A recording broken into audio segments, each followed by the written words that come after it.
Hi, I'm Richard Byrne. In this video, I'm going to show you a handy little feature of Gmail that you should know how to use if you've ever had a moment where you sent an email and thought, oops, I'd like to get that one back. This feature is for you.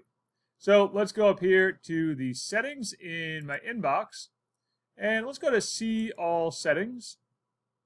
And let's take a look at the Undo Send. You can see here, you can set Undo Send for as few as 5 seconds or as long as 30 seconds. And that can be a handy little thing to have if you send an impulsive email or you sent an email and you realize, oops, I sent it to the wrong person. You've got 30 seconds to get it back. So that's a handy little feature of Gmail for anyone who's ever accidentally sent an email that they didn't want to send. As always, for more tips and tricks like this, please check out freetech4teachers.com or subscribe to my YouTube channel.